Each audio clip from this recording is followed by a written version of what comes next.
श्रोता प्रेमियों, मैं राम सागर शास्त्री आप लोगों के समक्ष रखने जा रहा हूं एक प्रसंग, ज्ञान माला। देखिए, भगवान के कुल 24 अवतार हैं। श्री अग्रदास जी ने 24 अवतारों की वंदना इस प्रकार की है। जय जय मीन बराह कमठ नर हरि जय बावन, परशुराम रघुवीर कृष्ण कीरति जग पावन, बुद्ध कल्कि अरु व्यास प्रथु हरिवंश मंतर, यज्ञ सब है ग्रीव धुरव पर देन धनंतर, बद्रीपति अरु दत्त कपिल सनकादि प्रभु करुणा करो, 24 रूप लीला रुचिर श्री अग्रदास उर पद धरो। 24 अवतारों में 10 अवतार प्रमुख माने गए हैं। तुलसीदास जी कहते हैं कि दुई बन चर दुई बार चर, चार विप्र दुई राव, तुलसी 10 यश गाय के, भव सागर तरि जाओ। 10 अवतारों में 2 वनचर हैं, यानी वराह और नरसिंह। भगवान का वराह अवतार सतयुग में हरिद्वार क्षेत्र में हुआ तथा सतयुग में ही नरसिंह अवतार पंजाब में हुआ। भगवान के 2 अवतार जलचर हैं, यानी मत्स्य और कच्छप। सतयुग में मत्स्य अवतार पुष्यभद्रा में हुआ तथा सतयुग में ही कच्छप अवतार समुद्र में हुआ। भगवान के 4 अवतार ब्राह्मण रूप में हुए, यानी 52, परशुराम, बुद्ध और कल्कि। 52 अवतार त्रेता में प्रयाग में हुआ, परशुराम अवतार त्रेता में मुनियाग्राम में हुआ, बुद्ध अवतार द्वापर में गया में हुआ तथा कल्कि अवतार कलयुग में संभल मुरादाबाद में होगा। भगवान के 2 अवतार राजस हैं, यानी राम और कृष्ण। इनमें राम का अवतार त्रेता में अयोध्या में हुआ तथा कृष्ण का अवतार द्वापर में मथुरा में हुआ। देखिए, भक्ति क्या है। वेद शास्त्र परमेश्वर परमात्मा, वेद शास्त्र परमेश्वर महात्मा, गुरुजनों में श्रद्धा प्रेम और पूज्य भाव ही भक्ति है। श्रद्धा क्या है? वेद शास्त्र महात्मा, गुरुजनों तथा परमेश्वर के वचनों में विश्वास रखना ही श्रद्धा है। आमर्ष क्या है? दूसरों की उन्नति देखकर संताप होना ही आमर्ष है। प्रभु किसे कहते हैं? उत्पत्ति स्थिति प्रलय तथा अंतर्यामन के रूप में शासन करने वाले को प्रभु कहते हैं। हरि किसे कहते हैं? जिसका स्मरण करने से पापों का नाश हो जाए, उसे हरि कहते हैं। बुद्धिमान किसे कहा गया है? वह मनुष्य जो फल और आसक्ति त्याग कर केवल भगवत अर्थ कर्म करता है, वही बुद्धिमान है। गुरु किसे कहा गया है? माता पिता, आचार्य, वृद्ध और अपने से बड़े को गुरु कहा गया है। काम, क्रोध और लोभ को नरक का द्वार कहा गया है। संसार रूपी वृक्ष की अहंता, ममता और वासना, ये 3 जड़ें बताई गई हैं। परमर्षि, महर्षि, ब्रह्मर्षि, देवर्षि, राजर्षि, कांडर्षि और सप्तर्षि, ये 7 प्रकार के ऋषि बताए गए हैं। बुद्धि के 8 गुण होते हैं। सुनने की इच्छा, सुनना, ग्रहण करना, स्मरण रखना, तर्क वितर्क, सिद्धांत का निश्चय, अर्थ का ज्ञान होना और तत्व को समझना। अंतःकरण के 4 अंश हैं: चित्त, अहंकार, बुद्धि और मन, जिसके स्वामी वासुदेव, संकर्षण, प्रद्युम्न और अनिरुद्ध हैं। 10 प्राण बताए गए हैं: प्राण, अपान, उदान, समान, व्यान, नाग, कूर्म, कृतल और देवदत्त तथा धनंजय। मेरी सेवा किए बिना कोई भी धर्म सिद्ध नहीं होता। ब्राह्मण धर्म मोक्ष के लिए, क्षत्रिय धर्म भोगने के लिए, वैश्य धर्म अर्थ के लिए, शूद्र धर्म सेवा के लिए है। कहा गया है कि जग में सेवा धर्म कठोरा, सेवा धर्म सबसे कठोर है। देखिए, भगवान की सेवा में 32 प्रकार के अपराध हो जाते हैं, जिन्हें सेवा अपराध कहा गया है। सवारी या जूते पहनकर मंदिर जाना, भगवान का उत्सव न मनाना, भगवान को प्रणाम न करना, अपवित्रता में उनका दर्शन करना, एक हाथ से प्रणाम करना, परिक्रमा करते हुए भगवान के सामने आकर न रुकना, भगवान के सामने पैर पसारना, भगवान के सामने घुटना उठाकर बैठना, भगवान के सामने सोना, भगवान के सामने भोजन करना, भगवान के सामने झूठ बोलना, भगवान के सामने जोर जोर से बोलना, भगवान के सामने आपस में बातें करना, भगवान के सामने चिल्लाना, भगवान के सामने कलह करना, किसी को पीड़ा देना, किसी पर कृपा करना, किसी से निठुर वचन बोलना, कंबल से शरीर ढकना तथा भगवान के सामने किसी की निंदा करना, किसी की स्तुति करना, अश्लील शब्द बोलना, अधो वायु छोड़ना, सत्य के रहते सामान्य पूजा करना, भगवान को बिना चढ़ाए हुए खाना, ऋतफल पहले भगवान को न चढ़ाकर खाना, सात फल का अगला हिस्सा तोड़कर पहले भगवान को न चढ़ाना, भगवान की तरफ पीठ करना, भगवान के सामने किसी को प्रणाम करना, भगवान के सामने गुरु का अनादर करना, अपनी तारीफ करना, किसी देव की निंदा करना, ये 32 प्रकार के अपराध हैं।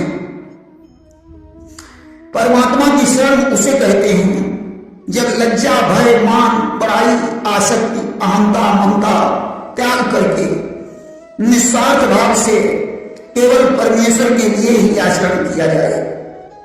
जैसे एक पतिव्रता पति को ही सर्वस्व मानकर पति का चिंतन करती हुई मन, वाणी, शरीर से कर्म करती है, उसी प्रकार एक सच्चे भक्त को ईश्वर को ही सर्वस्व मानकर मन, वाणी, शरीर से कर्म करना चाहिए।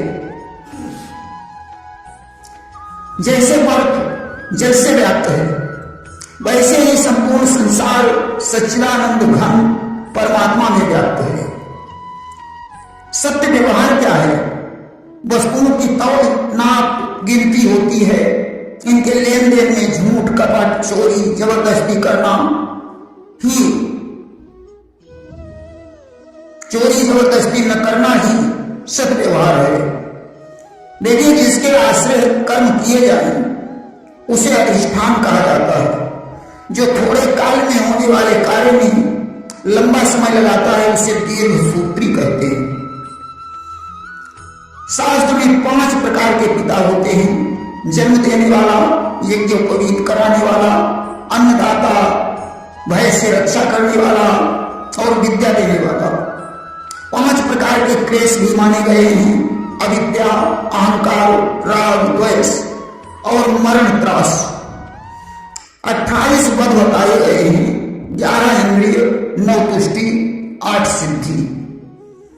यम, नियम, आसन, प्राणायाम, प्रत्याहार, धारणा, ध्यान और समाधि, यही अष्टांग योग है। देखिए, संपत्ति के 5 भाग करने से इस लोक और परलोक में सुख मिलता है। धर्म के लिए, यश के लिए, संपत्ति बढ़ाने के लिए, अपने भोग के लिए और स्वजन के लिए। 14 विद्याओं में 4 वेद, 6 वेदांग, पुराण, न्याय, मीमांसा और धर्मशास्त्र शामिल हैं। बैराग वृत्ति किसे कहते हैं? जैसे बिल्ली चूहे को पकड़ने के लिए जो श्वान करती है, उसी वृत्ति को अपनाना बैराग वृत्ति कहा जाता है। तीर्थ में निवास करने से अंतःकरण शुद्ध होता है। तीर्थ में लोभवश दान नहीं लेना चाहिए।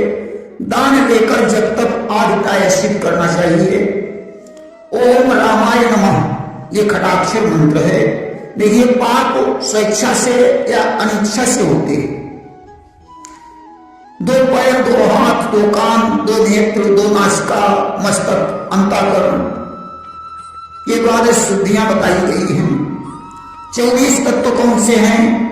10 इंद्रियां, 5 विषय, पंचभूत, मन, अहंकार, महातत्व और प्रकृति। इनमें परमात्मा को 25वां तत्व माना जाता है। नियम क्या है?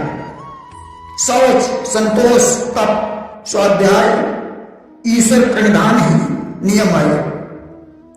चातुर्होत्र क्या है? होता, अध्वर्य, उद्गाता, ब्रह्मा, इन चारों द्वारा संपन्न होने वाला यज्ञ चातुर्होत्र होता है। ऐश्वर्य से हैं ऐश्वर्य, धर्म, यश, श्री, ज्ञान और वैराग्य। देखिए, विवाह 8 प्रकार के हैं। इनमें ब्राह्मण विवाह को सबसे श्रेष्ठ माना गया है। सप्त स्वरों को ब्रह्म रूप माना गया है। तप क्या है? स्वधर्म के आचरण से इंद्रियों को तपाकर शुद्ध करना ही तप है। भगवत स्वरूप की प्राप्ति ही योग है। भगवत प्राप्ति के लिए किए गए साधन की रक्षा ही क्षेम है, या प्राप्त वस्तु की रक्षा ही क्षेम है, और अप्राप्त की प्राप्ति ही योग है। जो आदि रहित है वही अनादि है। छंद 7 है: गायत्री, त्रिष्टुप, अनुष्टुप, उष्णिक, बृहति, पंक्ति और जगती। देखिए, ब्रह्मांड के 7 आवरण हैं। पृथ्वी से 10 गुना जल, जल से 10 गुना अग्नि, अग्नि से 10 गुना वायु, वायु से 10 गुना आकाश, आकाश से 10 गुना अहंकार, अहंकार से 10 गुना महत्तत्व, महत्तत्व से 10 गुना मूल प्रकृति है। इसी प्रकार कलयुग से गुना द्वापर, कलयुग से 3 गुना त्रेता, कलयुग से 4 गुना सतयुग है। अविद्या अंधकार का नाम है। द्याहत्या 4 अंग: भू, भुवः, स्वः और महा। क्षत्रिय और वैश्य को सोमपान वर्जित बताया गया है। सहस्रार चक्र क्या है? जिसमें 1000 अरे हैं उसे सहस्रार चक्र कहा जाता है। मधुपर्क कैसे बनता है? दध, मधु, जल, गुड़, घी, इन 5 के योग से मधुपर्क बनता है। ज्ञान 2 प्रकार का है: धर्म ज्ञान और आत्मज्ञान। मन को उभयात्मक इंद्रिय माना जाता है। परमेष्टि शब्द नारायण के लिए आता है। साष्टांग प्रणाम क्या है? इसमें हृदय से सिर, नेत्र, मन, वचन, पैर, हाथ, घुटने, ये 8 अंग पृथ्वी से स्पर्श होने चाहिए। इष्ट कर्म क्या है? अग्निहोत्र, तप, वेद पाठ, अतिथि सत्कार, बलवैश्य देव, यही इष्ट कर्म है। पूर्व कर्म क्या है? कूप, बावली, मंदिर, तालाब निर्माण, अन्नदान, ये पूर्व कर्म है। लेकिन दरिद्रता से बड़ा कोई दुख नहीं। नहीं दरिद्र सम दुख जगवाही। दीक्षा 2 प्रकार की होती है: स्पर्श दीक्षा और दृग दीक्षा। नेत्र बंद कर परम तत्व का ध्यान कर शिष्य को भली प्रकार देखना दृग दीक्षा है। अपने हाथ में परम शिव एवं गुरु का ध्यान तथा मालिनी विद्या का जप करते हुए जो आचार्य अपने शिष्य का स्पर्श करते हैं वह स्पर्श दीक्षा है। देखिए, पृथ्वी की उत्पत्ति मधुकैटभ के मैद से हुई है। रत्नों की उत्पत्ति बलासुर की अस्थि, चर्बी और मज्जा से हुई है। एक बार गुडाकेश नाम के असुर ने भगवान से कहा कि मेरी मृत्यु आपके चक्र से हो और मेरी चर्बी, मज्जा, मेघ, मांस से तांबे की उत्पत्ति हो। उसने उग्र तपस्या करके यह वरदान मांगा था, अतः उसके शरीर से तांबे की उत्पत्ति हुई। सोना चांदी भगवान शंकर के शुक्र से उत्पन्न हुआ है। देवासुर संग्राम में राजा बल के घाव के रक्त से लहसुन, प्याज, गाजर, करम्ब और पिंड मूल की उत्पत्ति हुई। विश्वकर्मा के सोमपान से, उनकी नासिका के छिद्र से सोम की बूंदें पृथ्वी पर गिरी, उनसे ईख की उत्पत्ति हुई। देखिए, हिरण्यकश्यप ने चारों युगों तक राज्य किया। यह राक्षसों का 13वां राजा था। 5 करोड़ 61 वर्ष इसने शासन किया। वही हिरण्यकश्यप रावण बना, जिसने 60 लाख वर्षों तक मुनियों को कष्ट दिया। और 24वें त्रेता में राम के द्वारा उसकी मृत्यु हुई। देखिए, पुलस्त की पत्नी इडविटा से अगस्त और विश्रवा हुए। विश्रवा की 4 पत्नियां थी। देववर्णिनी से कुबेर, कैकसी से रावण, कुंभकर्ण, शूर्पणखा और विभीषण हुए। पुष्पोत्कटा से महोदर, प्रहस्त, महाप्रांश, खर और कुंभिनी का जन्म हुआ। राका से त्रिशरा, दूषण, विद्यजन्म और अश्लिका नाम की पुत्री उत्पन्न हुई। पुष्पोत्कटा और राका माल्यवान की तथा कैकसी को माली की पुत्री बताया गया है। राम की सेना में 20 प्रधान योद्धा थे। सुग्रीव, अंगद, हनुमान, जामवंत, सुषेण, नील, नल, मयंक, दुविद, कुमुद आदि 10,000 महारथियों पर जो अकेला ही समर्थ हो उसे अतिरथी कहा जाता है। 7 मरुत में आवाह, प्रवाह, संवाह, उद्वाह, विवाह, परिवाह, परावाह का नाम आता है। देखिए, राजा दशरथ ने कैकेयी नरेश को राम के राज तिलक के लिए क्यों नहीं बुलाया? क्योंकि कैकेयी नरेश के साथ भरत शत्रुघ्न भी आ जाते, परंतु राजा जनक के रहने से राम का राज तिलक हो जाता। इसी डर से देवताओं ने दशरथ की बुद्धि को नष्ट कर दिया। देखिए, एक बार एक बाघ ने एक व्याध का पीछा किया। व्याध वृक्ष पर चढ़ गया, परंतु उस वृक्ष पर एक रीछ पहले से ही बैठा हुआ था। रीछ और व्याध ने मित्रता कर ली। रीछ जब सोने लगा तो बाघ ने कहा कि हे व्याध, इस रीछ को नीचे गिरा दे। व्याध ने उसे गिराने की कोशिश की। रीछ दूसरी डाल पर चला गया। बाघ ने रीछ से कहा कि इस व्याध को नीचे गिरा दे।